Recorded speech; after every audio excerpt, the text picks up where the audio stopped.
Sheikh Juma Bigarama kwa ajili ya ukaribisho mfupi. Kipindi Sheikh anakuwa anaingia, na baada ya hapo utaratibu inshallah utaendelea. Shukran. Assalamu alaikum wa rahmatullahi wa barakatuh. Alhamdulillah wa kafa, wa salatu wa salamu ala nabiyyi al-murtada wa ala ali shurafa wa ba'd. Awali ya yote nakukaribisheni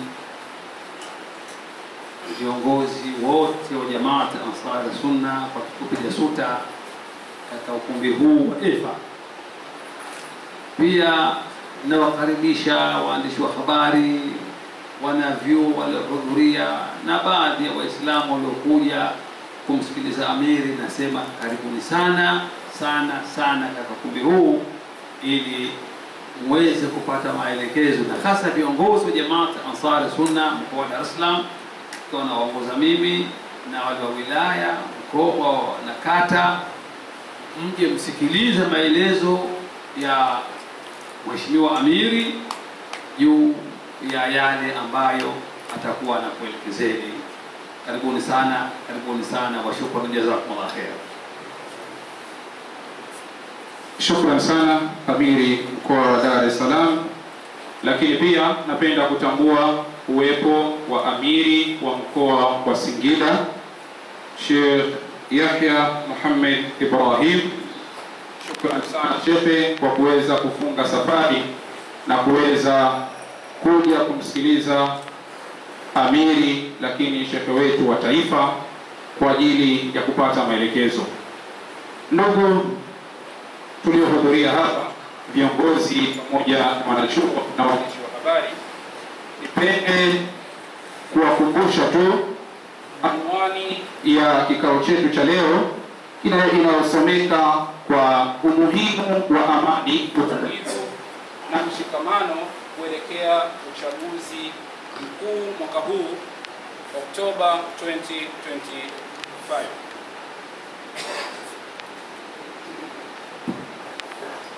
Hivyo basi, kwa kuwa tumeshafahamu hivyo, Amiri atakuwa mwenye kuzungukia katika nyanja hizo, na sote tuwe hadhiri kwa ajili ya kuweza kumsikiliza, na imani kama wanasunna tutakuwa tupo tayari kumsikiliza, na pia tutaondoka na maagizo ambayo atakayotupatia.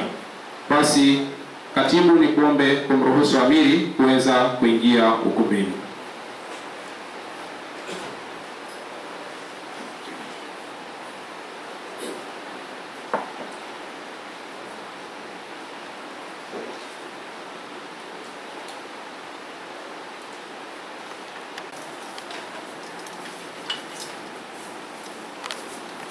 Bismillahirrahmanirrahim. Alhamdulillah, salatu wassalamu ala rasulillah. Kwa jina naitwa Ishaka Yusuf Lali, ni amiri na shekhe wa wilaya ya Ilala wa Jamaat Ansar Sunna Tanzania. Kwanza kabisa tumshukuru Mwenyezi Mungu kwa kikao hiki, lakini pia tunamshukuru amiri wetu ambaye ndio shekhe wetu wa taifa kwa maelekezo ambayo tumepewa sisi kama viongozi wa chini tuweze kuyatekeleza maagizo ambayo tumepewa. Kwanza, agizo la kwanza ni kwenda kuhubiri amani kabla ya uchaguzi na kuhakikisha kwamba waumini wetu pamoja na wanaotufuatilia kama wanajumuiya, lakini na wale ambao si wanajumuiya, kuhakikisha kwamba wanadumisha amani katika nchi na kuhakikisha kuwasaidia viongozi wa kiserikali pamoja na taifa kwa ujumla kuhakikisha wananchi wanaelekea katika uchaguzi hali ya kuwa wana amani. Lakini jambo lingine ni mshikamano ambao tunatakiwa sisi tukauhubiri, lakini kuwajenga watu wetu, kuhakikisha kwamba tunashikamana kama nchi bila kubagua, bila kujali hawa Waislamu hawa sio Waislamu, lakini kwenda pamoja kwa ajili ya kuelekea uchaguzi tukiwa kama watu wa taifa moja, bila kujali rangi zetu, bila kujali maeneo tunayotoka, bila kujali vyama vyetu, lakini tuhakikishe kwamba huu ni uchaguzi wa kitaifa na tulazimike kwamba tunaenda kushiriki kama taifa moja. Lakini jambo lingine ambalo ni muhimu zaidi ambalo amiri ametuagiza kwenda kutekeleza ni kuhakikisha kwamba Watanzania wote tunazuia viashiria vyovyote ambavyo inaelekea kuvunjika kwa amani ya nchi.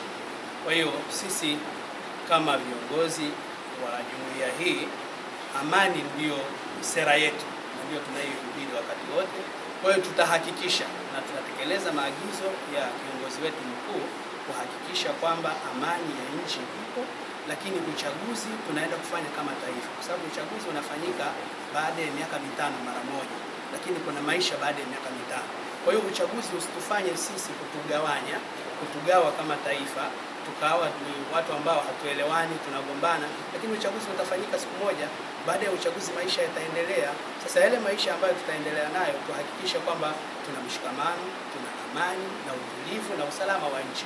Mwisho kabisa kwamba tunamwombea rais pamoja na vyombo vya usalama, lakini na watendaji wake wote kuhakikisha kwamba amani ya nchi inalindwa, lakini sisi kama viongozi wa dini tutaendelea kuwaombea dua ili Mwenyezi Mungu Subhanahu wa Ta'ala awape uwezo wa kuweza kutekeleza majukumu yao na kuhakikisha kwamba tunaingia katika uchaguzi tukiwa tunapendana, tukiwa wamoja, tukiwa na mshikamano. Hili ndilo ambalo amelizungumza Mheshimiwa Amiri, na tutahakikisha kwamba tutakwenda kulitekeleza kila maeneo ambayo tutapita. Wassalamu alaykum warahmatullahi wabarakatuh. Kwamba sisi watendaji wake kwa ngazi mbalimbali ambao tuko hapa kuanzia ngazi ya mkoa, wilaya na kata na misikiti, ambao tuna wajibu wa kuchukua na kuweza kuhubiri katika misikiti yetu na katika misikiti yetu.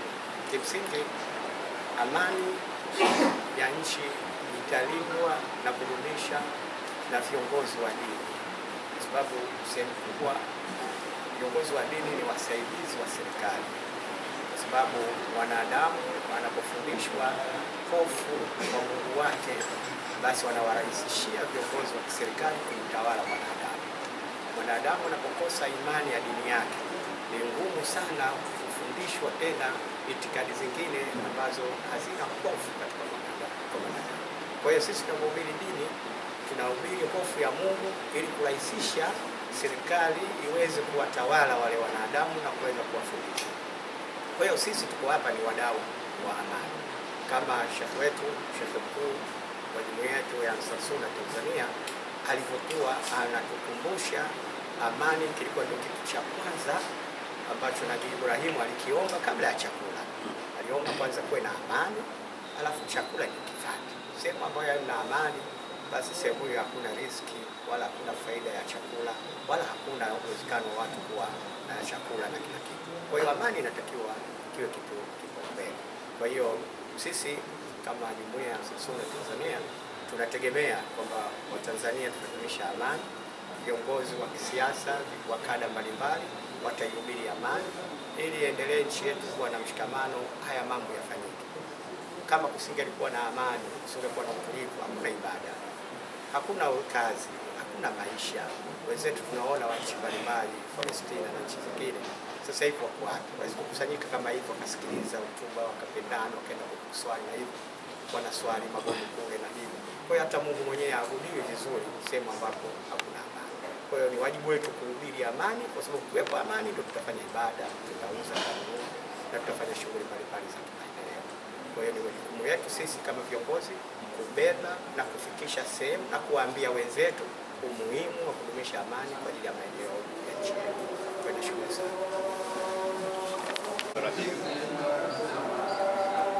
Assalamu alaikum warahmatullahi wabarakatuh. Naitwa Sheikh Yahya Muhammad Ibrahim, Amiri wa mkoa wa Singida. Nashukuru kupata bahati ya kuwa sehemu ya walioshiriki katika utoaji wa tamko muhimu sana kutoka kwa Sheikh wetu wa taifa na Amiri wetu wa taifa Omar Bukri, tamko ambalo linatupa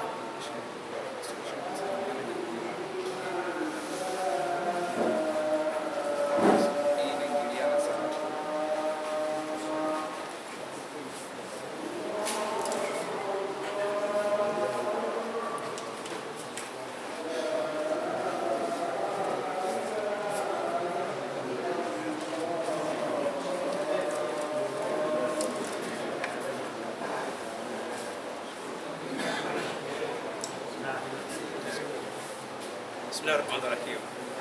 Assalamu alaikum warahmatullahi wabarakatuh. Naitwa Sheikh Yahya Muhammad Ibrahim, amiri wa mkoa wa Singida na Sheikh wa mkoa wa Singida chini ya taasisi ya Jamaati Ansar Sunna.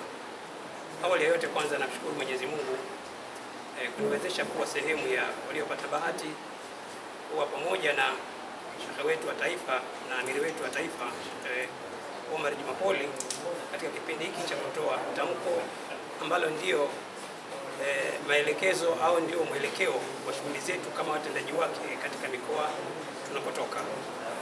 Mimi kama ambavyo wenzangu wametangulia kusema, lakini tamko hili lina upana wake. Sheikh amezungumza kwa ufupi, lakini lina upana wake.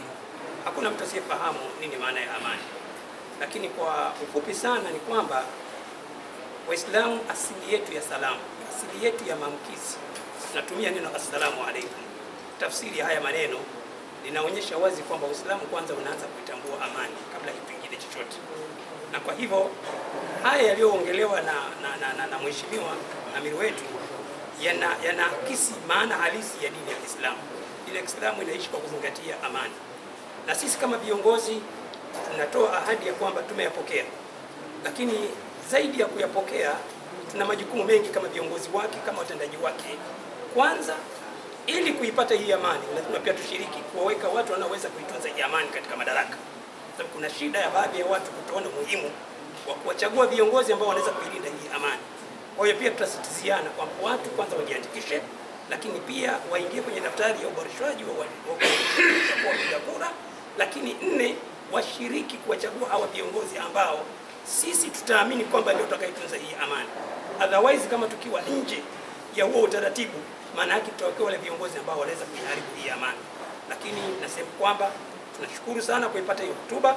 Mimi kama mwakilishi kutoka mkoa wa Singida naahidi kwamba napeleka tamko hili na nitahakikisha kwamba mkoa wangu wa Singida na wilaya zake zote tamko hili litafika na litafanywa kazi. Licha kwamba tulishalianza kutekeleza mkoa wa Singida, lakini leo ilikuwa ni rasmi kama uzinduzi kutoka kwa shehe wetu wa taifa.